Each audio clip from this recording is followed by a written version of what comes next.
quiero entrar. David menciona en uno de sus salmos que su madre lo concibió en pecado. ¿Cuántos recuerdan esa parte de la escritura? En pecado me concibió mi madre. Algunos creen que David era el hijo de la otra. Por eso David lo menospreciaban. Y hay algo que me impacta, y es que el día que lo ungieron como rey, ese día ni siquiera había sido invitado al banquete. Ese día no había sido invitado a la mesa. En Primera de Samuel capítulo 16 versículo 10 en adelante dice: e hizo pasar Isaí 7 hijos suyos delante de Samuel. Pero Samuel dijo a Isaí: Jehová no ha elegido a estos. Entonces dijo Samuel a Isaí: ¿son estos todos tus hijos? Y él respondió: queda aún el menor, que apacenta las ovejas. Y dijo Samuel a Isaí: envía por él, porque no nos sentaremos a la mesa hasta que él venga aquí. ¿Sabes qué? Yo vengo a decirte algo de parte de Dios. La fiesta no inicia hasta que estés sentado en la mesa. La fiesta no inicia hasta que estés sentado en la mesa. ¿Sabes qué? Hay algunos que están celebrando sin tu presencia. ¿Sabes qué? El tamaño de tus enemigos, la cantidad de tus enemigos determina el tamaño de tu banquete. Por eso David en el Salmo 23 dice: unges mi cabeza con aceite, mi copa está rebosando. Pero antes dice: preparas un banquete en presencia de todos mis adversarios. Tal vez te sientes como David el día de hoy, rechazado, menospreciado, que no te han tomado en cuenta. ¿Sabes qué? El Señor el día de hoy quiere que tú lo sepas muy bien, que la fiesta no va a iniciar hasta que te metas a la carrera. La fiesta no va a iniciar hasta que te sientes a la mesa. El Señor tiene preparado para ti grandes cosas que no te imaginas. Y tal vez ahora tú estás en este proceso de carrera en el que te sientes afligido, en el que te sientes rechazado, en el que te sientes cansado, te sientes triste, te sientes desilusionado. No tienes ganas de avanzar, no tienes ganas de caminar. Pero ¿sabes qué? Hay una carrera que se trata tan solamente de ti. Y quiero ponerle un subtítulo a esta enseñanza, y es: si el camino no tiene obstáculos, probablemente no te lleve a ningún lado. Lo repito otra vez: si el camino no tiene obstáculos, probablemente no te lleve a ningún lado. Tal vez habrá personas en este lugar que están emocionados porque encontraron una solución fácil. Quiero darte una mala noticia: ese es el camino incorrecto, porque mi Biblia dice que angosto es el camino que nos da salvación. Ancho y fácil es el que nos lleva a la perdición. Y si alguno de ustedes el día de hoy estaba buscando un camino fácil, te equivocaste de lugar. Por eso la gente renuncia y cambia inmediatamente sus convicciones, porque nunca entendieron que el camino tuvo que haber tenido obstáculos, tuvo que haber tenido enemigos, tuviste que haber tenido limitaciones frente a ti, y del tamaño de la oposición que tengas será el tamaño de la bendición que Dios tiene para tu vida. Así que si el día de hoy te paras y ves esa montaña tan grande frente a ti, sabes que hay montañas que Dios las puso para que las moviéramos, pero también Dios puso montañas para que las escaláramos. Así que si tienes que escalarla, sigue avanzando. O tal vez si tienes que perforarla, perfórala, pero no te quedes esperando, porque si te quedas esperando, algo podría suceder con tu vida en cuanto a lo espiritual. Entonces David aquí tenía bastantes enemigos. David David desde muy pequeño tuvo obstáculos y tuvo una carrera muy difícil que atravesar. Sabes, hay personas esperando que la carrera sea fácil, que lo que estás haciendo no tenga ninguna complicación, que lo puedas hacer tan rápido. Y hay algunas personas que desde muy pequeños tuvimos todo peladito y a la boca. Sabes, las cosas no funcionan así con el Señor. Dios es un Dios de procesos. Dios es un Dios que nos mete en un camino que tal vez sea valle de sombra de muerte. Tal vez ese camino esté con serpientes y escorpiones. Tal vez ese camino esté lleno de piedras y esté llena de espinos. Yo no sé cuál sea el camino que tú estás atravesando, pero si el Señor te puso en esa carrera es porque sabe que tienes toda la capacidad para poder atravesarlo. Y la última enseñanza hablábamos de lo que decía Pablo: una cosa hago, olvidando lo que queda atrás y extendiéndome a lo que está adelante. Yo sigo. Di conmigo: yo sigo. No te escuché. Yo sigo. Más fuerte: yo sigo. Entonces es esa carrera. Por ejemplo, en la NASCAR hay un momento en el que nosotros nos topamos con un obstáculo.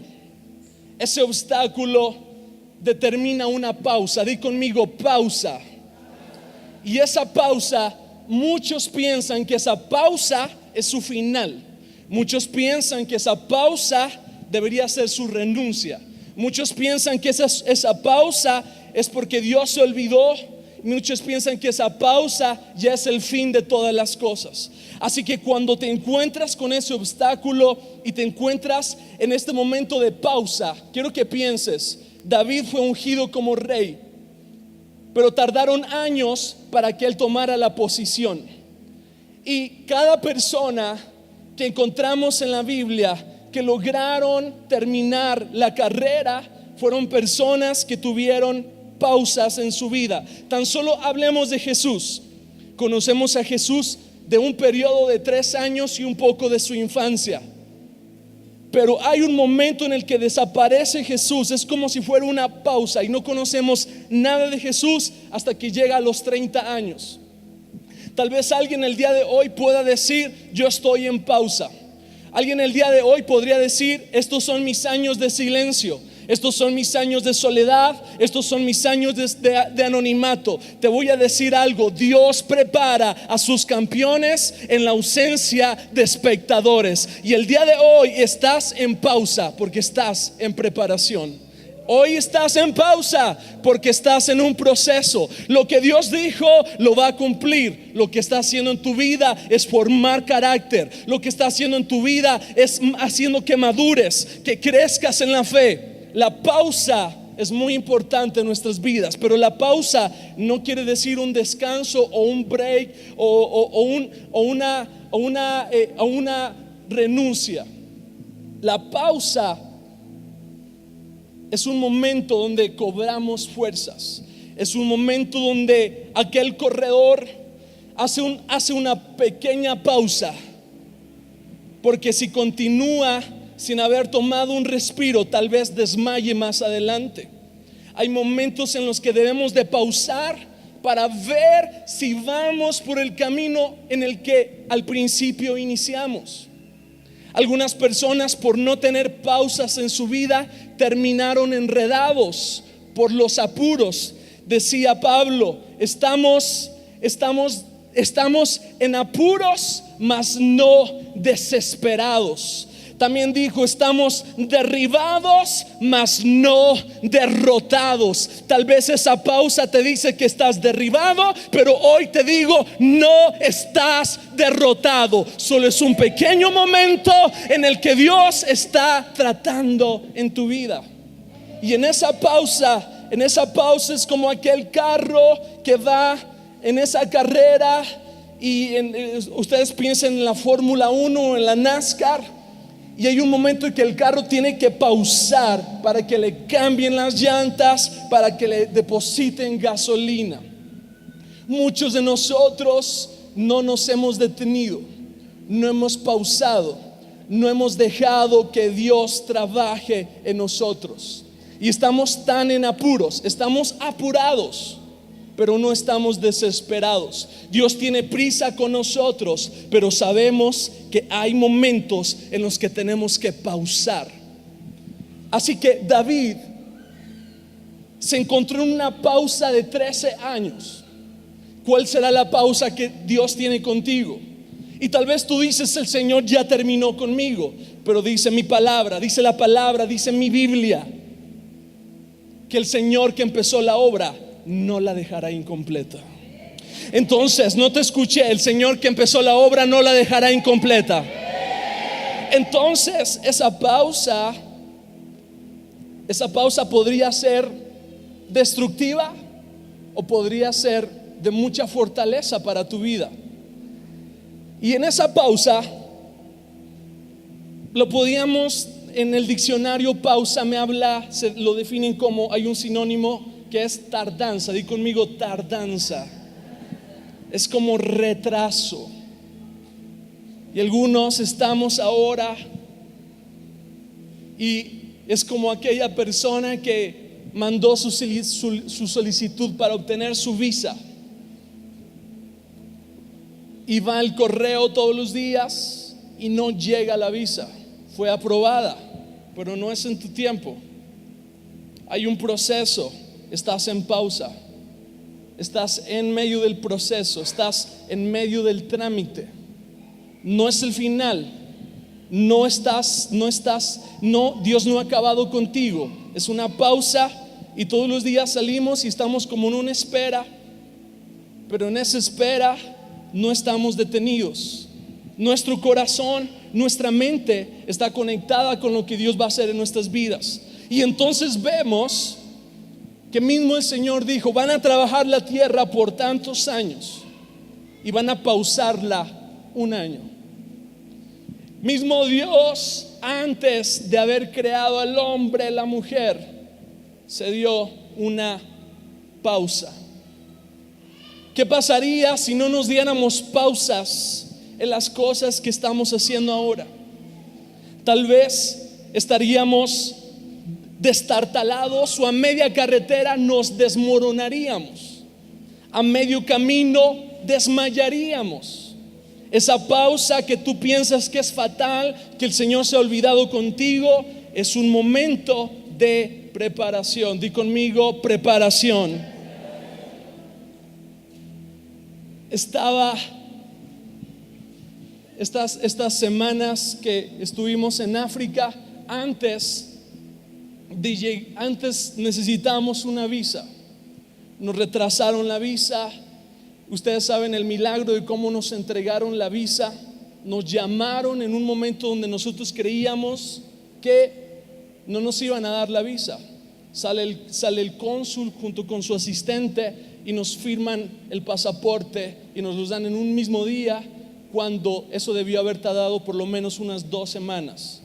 El Señor tiene prisa con nosotros, y el que está a tu lado, Dios tiene prisa contigo. Y en esa pausa nuestra fe es probada. Yo salgo de ese lugar y le digo: Señor, que se haga tu voluntad. Y al poco tiempo me terminaron llamando. La primera escala que tuvimos en nuestro camino a África, se nos retrasa el vuelo, nos cambian, nos ponen otra escala más. Estuvimos una noche completa en un aeropuerto dormidos porque no había ningún hotel a los alrededores. Estuvimos 6 noches durmiendo sentados, 5 noches las dormimos en cama. Se nos retrasa el vuelo en Nueva York para llegar a Francia. Llegamos a Francia amoladísimos, acabados, cansados. Y cuando uno está cansado, uno tiende a tomar decisiones equivocadas. Y estaba yo ahí en Francia y estaba a punto ya pelearme una vez más con los de los aerolíneas para decirle que me regresaran mi dinero y me regresaran a México, porque ya llevaba muchos días perdiendo vuelos y simplemente había oposición. Y entonces en ese momento tomé una pausa un respiro. Como decía la Chilindrina, conté hasta 10. Así que me dieron mi nuevo vuelo. Hasta nos dieron una noche gratis en Francia con todas nuestras comidas, que nos dio tiempo de ir a tomarnos una foto a la Torre Eiffel, una cosa que no le habíamos planeado. Y es que detrás de todo eso el Señor tiene su plan. Llegamos a África y se nos enciman montones de personas. Éramos los únicos blancos en la fila. Bueno, yo entre comillas blanco, mi esposa sí está rebuera. Se nos encima, nos empiezan a empujar de un lado a otro, nos empiezan a jalar las cosas, llegan oficiales, nos empiezan a gritar. Sin duda alguna, el enemigo estaba enojado. Un día antes de que llegáramos a Francia había habido un atentado terrorista. En ese momento yo decía, me regreso, ¿qué tal si nos explotan el avión? Y para acabarla de amolar, era el avión más grande del mundo, ¿no? Para que sea más gigantesco, ¿qué tal quieren hacer una cosa como las Torres Gemelas? Me regreso. Y estaba con una aflicción y estaba tan confundido. Pero Dios tenía prisa con nosotros. Ante todas las pausas que tenemos en nuestras vidas, los momentos en los que no sabemos lo que está pasando, sabes, al final de la carrera hay una gran satisfacción. Y en el momento que estaba con mi esposa y mientras mi esposa estaba dirigiendo la adoración y vi la cantidad de gente amontonada con sus manos levantadas, quebrantadas, y al final como la gente decía, mi vida fue restaurada, estábamos esperando por esto. Y comentarios en el internet de algunas personas de otros lados de África escribiéndome en mensajes y en comentarios, vengan a este lado, los necesitamos. Por eso es que hay momentos en los que debemos de pausar y saber en qué peleas te vas a meter y en qué peleas no te vas a meter. Hay que saber cuáles son las peleas que nuestro Dios las va a pelear por nosotros y cuáles son las peleas que nosotros tenemos que ganar. Pero ante todo eso es bien difícil hacer una pausa en medio de la carrera. ¿Sabes por qué? Porque en esa carrera en la que estaba David, y ustedes si pudieran ver, en esa carrera David era el último. En esa carrera David estaba rechazado y lo tenían apacentando, tenían trabajando mientras todos estaban disfrutando en una mesa junto con el profeta. El profeta dice, no voy a empezar hasta que esté aquí todos. Y lo mandan a llamar. Hoy, o tal vez en ese momento David tenía a sus hermanos de frente de la carrera. Estaban muy avanzados, estaban por delante de él. Él era el rechazado, él era el hijo de la otra, él era el que había sido concebido en pecado. Pero ¿sabes qué? Mi Biblia dice que los últimos serán los primeros. Así que si el día de hoy estás acá detenido, tal vez en pausa, tranquilo, porque los últimos serán los primeros. Y el día de hoy aquellas personas que tal vez corrieron a prisa, con desesperación, corrieron con mucha desesperación y con mala motivación, el día de mañana lamentablemente estarán desmayados en el camino. Por eso el día de hoy quiero animarte que te detengas, hagas una pausa y que puedas decir, Señor, ¿es correcto lo que estoy haciendo ahora? Señor, ¿es correcto el camino en el que estoy viviendo? ¿Es correcto la carrera que estoy atravesando? Y en esa pausa nosotros empezamos a recibir la fortaleza que Dios tiene para nosotros. Entonces, ¿qué carrera nosotros tenemos que pelear y qué carrera nuestro Dios pelea por nosotros? La Biblia dice, mía es la venganza. Bueno es esperar en silencio la salvación de Jehová.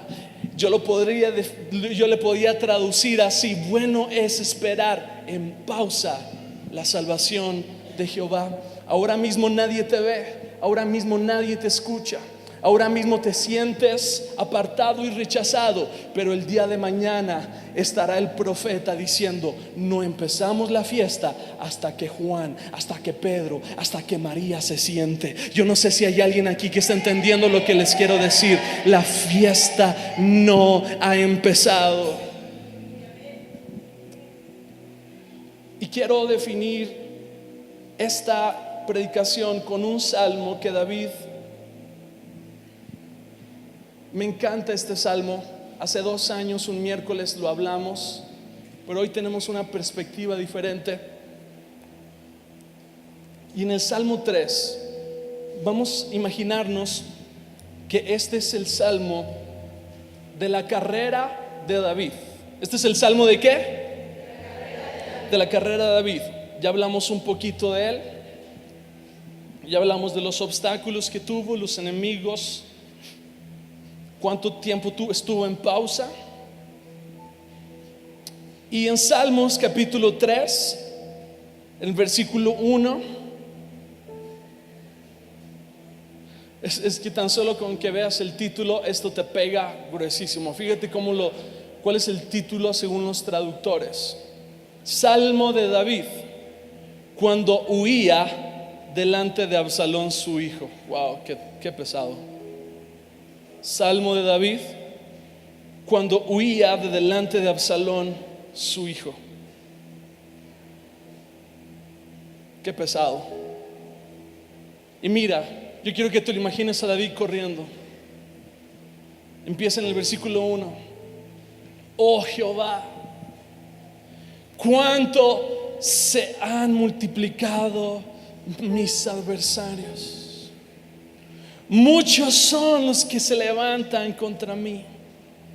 Muchos son los que dicen de mí: no hay para él salvación en Dios. Imagínate a David en esa carrera. Señor. Y es bueno, esta primera parte de la carrera, usualmente la primera milla es la milla donde nos quejamos. Así que si tú estás en una etapa en tu vida donde estás quéjete y quéjete y quéjete y quéjete, es porque estás empezando la carrera. Amén. Tengo una mala noticia para aquellos que se están queje y queje y queje y queje. ¿Sabes qué? Apenas estás empezando la carrera. Gracias. Y en esta primera milla vamos a definirlo como 2 millas. ¿Les parece bien? Esta es la primera milla. Y en la primera milla David está: oh Señor, cuánto sea, como cuando aquellos que empiezan el gimnasio la primera semana. ¿Cómo estás? Oh, ¿cierto o no? La primera semana que empieces es cuando más te levantas al otro día y traes unos dolores y andas caminando como robot por todos lados. Y te sientas. Es la primera semana, la primera milla es donde más quejas hay. Por eso me preocupo ver a personas en la iglesia que se quejan, que ya llevan tiempo. ¿Qué quiere decir? Que no pasan de la primera milla, Chihuahua. Están en la misma milla desde hace 5, 10 años. Entonces David está aquí en la primera milla. Estoy definiéndolo así, no es una verdad absoluta. Quiero que pongan atención, ojo, porque luego salen ahí en internet diciendo cosas. No es, ojo, esto es una aplicación. Esta es la primera milla. Oh Jehová, cuántos se han multiplicado contra mí mis enemigos. Y entonces David va caminando, va en esa carrera. Pero fíjate la carrera que trae David. Su hijo lo está correteando. ¿Sabes que la única manera que a veces nosotros vamos a correr es cuando nos ponen persecución? Al momento que te pusieron un enemigo, ahí sí te ves con todo. Pero en el momento en el que no hay nada, sentadito, quéjete y quéjete. Pero en el momento en el que te ponen uno detrás de ti, chanclas, ¿para qué las quieres? Con todo. En el momento en el que dejaste de tener, que te bajaron el sueldo, ¿qué es lo que hiciste? Llegabas a tu casa tranquilo, pondrías tu telenovela.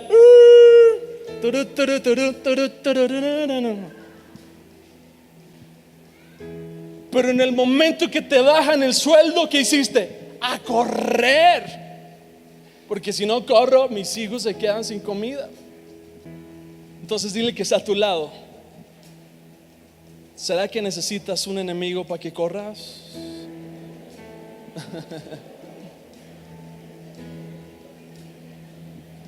Entonces David va en esta. ¿Cuánto? Fíjate, David hablaba y David decía: naciones se han juntado contra de mí y quieren comerme. David estaba cansado. David estaba debilitado. Y lo voy a volver a leer para que ustedes se conecten con David. Tal vez sea la misma oración que tú haces en esta primera milla. Oh Jehová, cuánto se han multiplicado mis adversarios. Muchos son los que se levantan contra mí. Muchos son los que dicen de mí: no hay para él salvación en Dios. Y luego hay una pausa. Y esa pausa dice Selah. No Chela, Selah.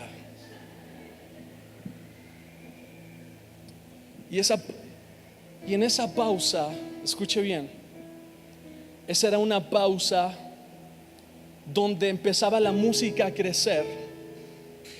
Porque acuérdate que este es un cántico, era como un creciendo. Y en ese momento la música empezaba con intensidad y el sacerdote empezaba a bendecir, levantaba su voz y no era precisamente parte del cántico, y empezaba a bendecir el sacerdote. Fíjate lo que pasa en la segunda milla. En la segunda milla, fíjate cómo escucho a David. Después de la pausa, fíjate cómo escucho a David. Después de haber escuchado al sacerdote, escucha a David. Ya lo escuchaste. Primero está molado, está cansado, tiene muchos enemigos, está tronado. Hay una pausa. Y ahora escucha a David. Versículo 3. Mas tú, Jehová, eres escudo alrededor de mí, mi gloria y el que levanta mi cabeza. Con mi voz clamé a Jehová y él me respondió desde su monte santo. Yo me acosté y me dormí y desperté porque Jehová me sustentaba. No temeré a 10 millares de gente que me persiguen. Levántate, Jehová, sálvame, Dios mío, porque tú heriste a todos mis enemigos en la mejilla. Los dientes de los perversos quebrantaste. La salvación de Jehová sobre tu pueblo sea tu salvación. Oh, alguien diga gloria a Dios a eso. Oh, yo no sé si alguien se emociona. Yo no sé si alguien entendió esto, pero ¿sabes qué? Pasa allá de la milla de las quejas a la milla de la alabanza. Pasa allá. ¿Sabes qué? Hay personas ahora que traen unas cargas encima, ya no la aguantan y están todo el tiempo. Oh, ¿sabes qué? Selah. Detente, toma un respiro y escucha la palabra de Dios. Imagínate ahí en esa cultura judía, y no le voy a poner a hablar hebreo porque soy mexicano, pero imagínate en esa cultura y empezaba el sacerdote a hablar y empezaba a bendecir ahí. Imagínate la fortaleza que recibían. Por eso es que personas que atraviesan carreras difíciles no pueden dejar de congregarse. El momento que dejas de escuchar al sacerdote, hablando ahora el pastor, que dejas de escuchar la voz, ese es el momento en el que tu milla de quejas será más extensa. El momento que tú vienes a la iglesia es tu pausa. Cuando vienes a la iglesia y escuchas la palabra de Dios, que fortalece hasta lo último de tus huesos, que te revienta tu corazón, que te hace sentir invencible, porque la palabra de Dios dice que somos más que vencedores. En ese momento de pausa en mi vida, sabes que algo se empieza a intensificar, y yo me sentía tan desanimado, y me sentía tan deprimido, y me sentía tan enfermo y tan debilitado, que cuando llegaste a la casa de Dios y escuchaste a tu pastor que empezó a bendecir tu vida, tú dijiste: ay, Dios mío, esto es lo que necesitaba. En el momento que escuchaste: no te vendrá mal, ni enfermedad tocará tu morada. Es el día donde te llenaste de ánimos. Todo lo que toques se multiplicará, y todo lo que pises será tuyo. ¿Sabes qué? Esfuérzate y sé valiente, porque de la misma manera que estuvo con nuestros antepasados, lo estará contigo. Esa es mi pausa. Esa es mi pausa. Eso me encanta, porque primero ves a David en una etapa muy depre. Señor, mira, me están persiguiendo, mira, no tengo ni dónde caerme muerto, solo falta que venga un perro y me míe. Pero cuando se detiene y dice Selah, la pausa, el sacerdote, ¿sabes qué es lo que pasa? David empieza a sentirse tan fortalecido, que sus siguientes palabras no son las mismas. Sus siguientes palabras dicen: tú eres escudo alrededor de mí, tú eres mi gloria y el que levanta mi cabeza. Ya estuvo de estar viendo aquí que si hay serpientes o escorpiones o hay piedras, ¿sabes qué? Levanto mi cabeza, y aunque atraviese los ríos, no me voy a ahogar. Aunque atraviese el fuego, no me voy a quemar. Y aunque atraviese el valle de sombra de muerte, tú estarás conmigo. Entonces hoy podríamos pasar a la segunda milla, o te quieres seguir quedándote en la primera milla. Y tiene que ver mucho con la voz que estás escuchando. Tiene que ver mucho con la voz que te está llenando. Yo me imagino a David en ese momento que llegaban, tal vez, me lo imagino de esta manera. Venían los jefes, la gente que estaba por ahí. David, ya te diste cuenta, Absalón viene tan solo una milla detrás de ti. Mira a los amonitas, mira a los filisteos, mira, se han juntado. Y las noticias que le llegaban eran aterradoras. ¿Sabes? Te digo algo: en un mundo aterrado, lo que necesita el mundo es una iglesia que no tenga miedo. No sé si no entendiste, no te escuché. En un mundo aterrado se necesita una iglesia sin miedo, una iglesia que se pare y que diga: viene oposición, cambio de leyes, yo no le tengo miedo, yo no me rajo, me mantengo firme, hay persecución y lo que sea, pero ¿sabes qué? Escudo alrededor de mí. Él es mi fuerza, Él es mi fortaleza. Él no dejará que mis pies tropiecen y caigan. Alguien que diga amén fuerte.